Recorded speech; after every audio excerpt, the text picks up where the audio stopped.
interests are the underlying motivations. What are the needs, desires, fears, and concerns that really drive us? And the purpose of negotiation is to address our interests. You may not always get your position, but you need to make sure that your interests and the interests of everyone are satisfied. How do you do that? In two stages. One is you've got to shape the negotiating environment for success, and the second is you need to, in other words, to prepare, then you need to negotiate in a way that changes the game. To satisfy your interests, essentially, which is what negotiation is about, there's this golden triangle here. We can satisfy our interests with power. We can impose our way. We can use our power. I'm the pater familias. I get to decide. I founded this company. Or we can also use relationships. You know, our goodwill, our relationships to try to satisfy our interests. Actually, we need all three in negotiation. You need to focus on interests. You need some power to protect your interests. And we also are very concerned in families with relationship. Of course, relationships are all important. They go even beyond the business itself, obviously, into the family. So the question is keeping our eye, you have to keep your eye on the interests, the power, and the relationships. Before you go into the negotiation, when you're setting it up, and during the negotiation, just those three things. Focus on interests, focus on your power that protects your interests, and focus on the relationship that connects the interests. So effectively, that gives us 6 possible points of leverage in the negotiation. And that's what I want to walk you through. Interests, power, relationship beforehand, interests, power, relationship during. And for each one of these, there's a classic mistake we make in family business negotiations. And for each one of these, there's a strategy for avoiding that mistake and, in fact, using that power, that strategy, to enhance your chances for success. So let me take them one at a time here. Very first one. Perhaps the thing that characterizes family business negotiations the most is, since it's family, there's a lot more emotions involved. What's the alternative? The alternative is, I like to use this metaphor of going to the balcony. Imagine that you're up here on a stage. You're negotiating with your siblings, your parents, your cousins, whoever it is in the family business. Part of your mind goes to a balcony overlooking the stage where you can get some perspective. Psychologists call this skill the skill of perspective taking. It is all important in negotiation. In other words, it's a place of perspective, it's a place of calm, it's a place of self-control, and it's a place where, above all, we can keep our eyes on the prize. What is truly important here? How are we going to advance and grow this family business? How are we going to preserve family unity? How are we going to do that in a way that satisfies the interests of the individual members of the family? How are we going to do that that deals with the difficult problems? That's the key, is that ability to go to the balcony. So the ability to go to the balcony is key. Now, that's your first power. First mistake is tendency to react, particularly strong in families where there's a lot of emotions.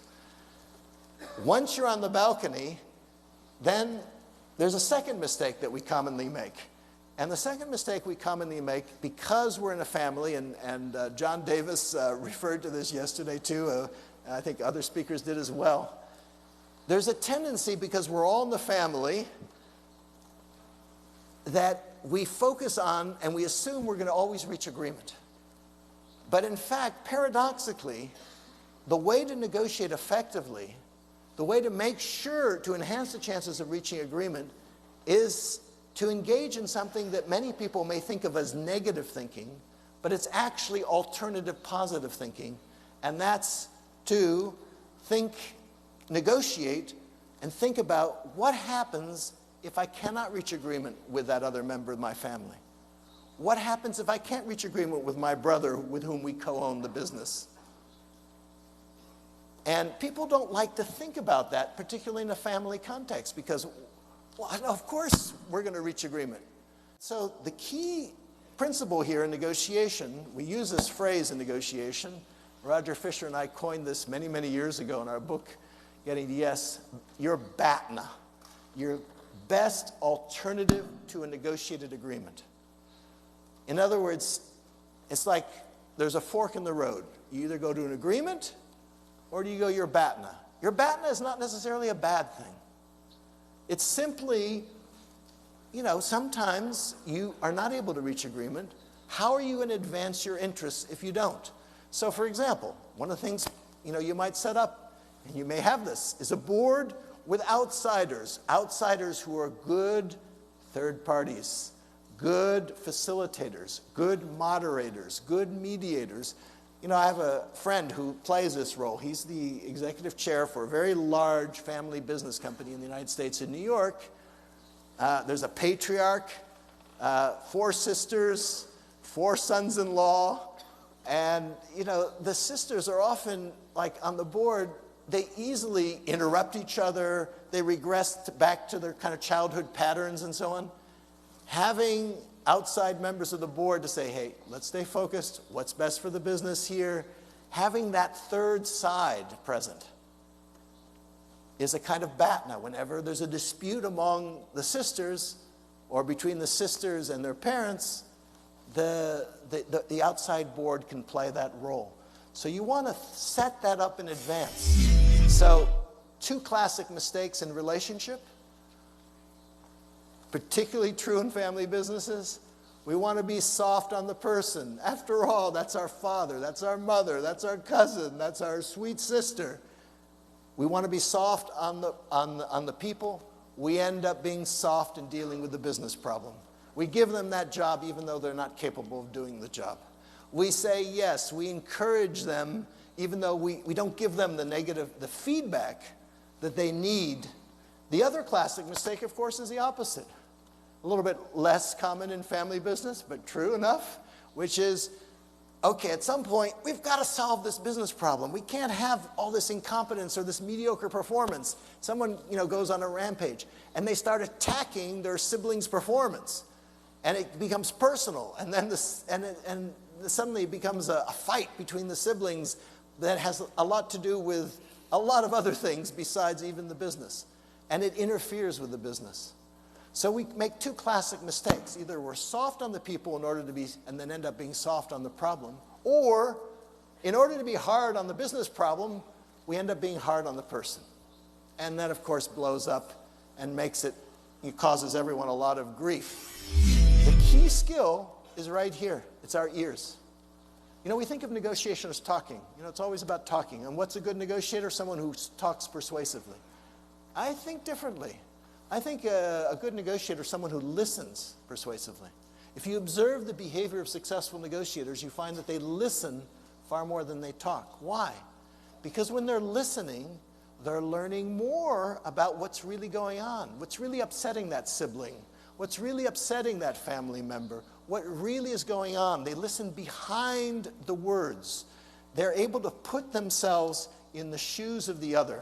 The key cognitive emotional skill we need in negotiation, to put ourselves in the other side's shoes, is the ability to look at reality, see it from our point of view, and without abandoning our own point of view, see if we can put ourselves in the shoes of our family member, our father, our mother. What's it actually like to have founded this business? What's it actually like to have this responsibility? Or our siblings, or our children? What's it like to grow up in a family business? What's it like when you're not allowed to really express your full potential because your parent is standing between you and the top positions? What's it really feel like? Put ourselves in their shoes. Doesn't mean abandoning your own views, but it means trying to understand the other side's views. The 4th power, which is the power to change the game. The power to change the game by changing the frame.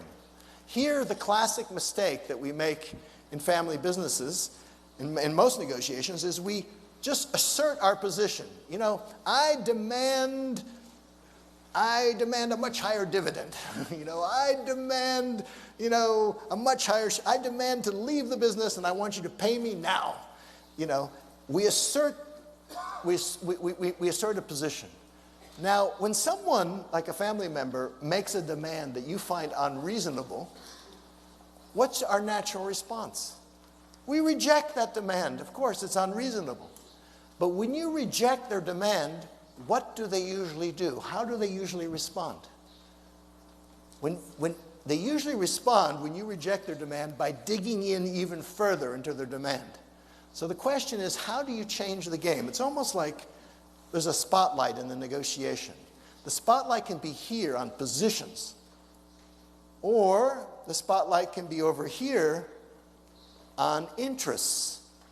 You know, what are the real concerns? What are the real needs? What are some solutions, creative solutions for meeting those needs? What's fair here? What are some objective criteria of fairness? Question is, how do we move the spotlight from here to there? And the way we do that is by reframing. Reframing is one of our great powers. Reframing is the power to redirect attention. It's to move the spotlight. And the way we do that is often by asking questions. We move the spotlight away from positions onto interests, options, and criteria by asking problem-solving questions. Now, we want to take a look at the fifth power, which is, again, something really difficult for families. It's difficult for anyone, but it's particularly difficult in families. It's difficult for us to say no. It's very difficult to say no to your father, to your mother. You know, it's difficult to say no to your children. It's a real problem. So how do we do that? How do we say no? Well, what I find is successful negotiators learn how to say no in a positive way. In a positive way. The classic mistakes are we say yes, which we do a lot in families, when we want to say no, or when we do say no, we say no in a destructive way, which destroys relationships, or we simply avoid. So, what's the solution? The solution is to deliver a positive no. A positive no, very simply, is like a sandwich. It starts with a yes. It starts with a yes. It has the meat is the no, and then the other piece of the bread is another yes. So it's very, so essentially what you do is, it's a yes to your interest. The final tool at the end is, how do you get to yes? And here there's another classic, the sixth classic mistake I see in family business negotiations, which is, in the end, we tend to, when we're just frustrated, we tend to push.